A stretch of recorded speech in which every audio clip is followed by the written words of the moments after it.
എന്തൊരു നാടകമായിരുന്നു തെരുവ് നാടകം എന്ന് വിശേഷിപ്പിക്കപ്പെടേണ്ട പച്ചയായ നാടകം. രാഷ്ട്രീയ നേട്ടത്തിന് വേണ്ടിയിട്ട് ശബരിമലയെ ഉപയോഗിച്ചു എന്നുള്ളതിൻ്റെ പരസ്യമായിട്ടുള്ള രഹസ്യമാണ് ഇപ്പോഴിതാ പുറത്തു വന്നിരിക്കുന്നത്. അതും നരേന്ദ്രമോദിയുടെ കൈകളിൽ നിന്ന് തന്നെ.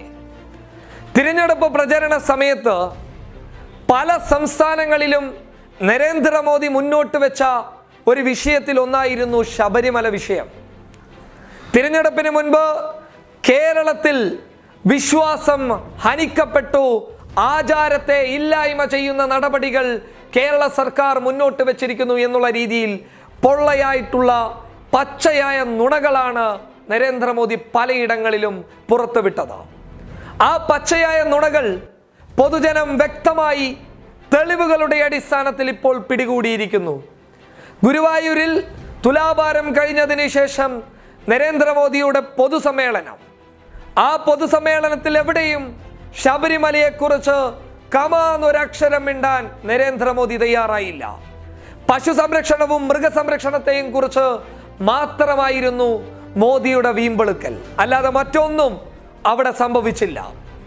നരേന്ദ്രമോദിയുടെ വാക്കുകളിൽ നിന്ന് ശബരിമല വിഷയം പുറത്തു വരണമെന്ന് ആഗ്രഹിച്ച BJPയുടെ കേരളത്തിലെ സംസ്ഥാന നേതൃത്വത്തിന് ഇത് ഏറ്റവും വലിയ ഒരു തിരിച്ചടി തന്നെയാണ്.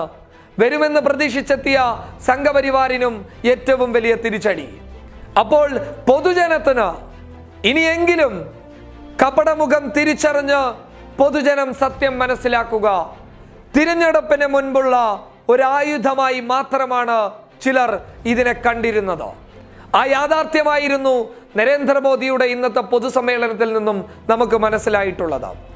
ഗുരുവായൂർ എന്ന് പറയുമ്പോൾ സ്വാഭാവികമായിട്ടും അവർക്ക് അത്യാവശ്യം വോട്ടുകൾ നേടിക്കൊടുത്ത ഒരു മേഖലയാണ്. ആ മേഖലകളിൽ കൃത്യമായി പറഞ്ഞു കഴിഞ്ഞാൽ അവരുന്നയിക്കുന്ന കാര്യം എന്ന് പറയുന്നത് ശബരിമല വിഷയത്തിൻ്റെ അടിസ്ഥാനത്തിലാണ് നമുക്ക് ഇത്തിരി വോട്ട് അവിടെ കൂടിയിട്ടുള്ളത്.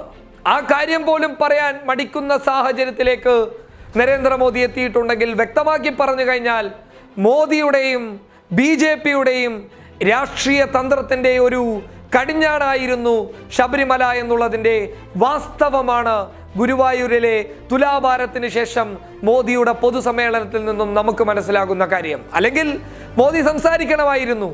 ശബരിമല വിഷയം എന്തുകൊണ്ട് സംസാരിച്ചില്ല? ആ സംസാരിക്കാത്തതിൽ നിന്ന് തന്നെ കാര്യങ്ങൾ വ്യക്തമാണ്. നോക്കൂ, തമിഴ്നാട്ടിൽ പോയി നരേന്ദ്രമോദി ശബരിമല വിഷയം തിരഞ്ഞെടുപ്പ് പ്രചരണ സമയത്ത് സംസാരിച്ചിരുന്നു. ഉത്തരേന്ത്യയിലെ പല സംസ്ഥാനങ്ങളിലും സംസാരിച്ചിരുന്നു. അപ്പോൾ എന്തുകൊണ്ട് കേരളത്തിൽ വന്നിട്ട് അത് വീണ്ടും സംസാരിക്കുന്നില്ല? അപ്പോൾ അതിൻ്റെ ഏറ്റവും അടിസ്ഥാനപരമായിട്ടുള്ള കാര്യം എന്ന് പറയുന്നത് ശബരിമല വിഷയത്തിലെ നാടകം പച്ചയായി പറഞ്ഞു കഴിഞ്ഞാൽ അവരുടെ തെരുവ് നാടകം പൊളിഞ്ഞിരിക്കുന്നു. മോദിയിൽ നിന്ന് തന്നെ ആ കള്ളത്തരം മലയാളികൾ കൈയോടുകൂടി പിടികൂടിയിരിക്കുന്നു എന്ന് വേണം മനസ്സിലാക്കാൻ. News desk public Kerala.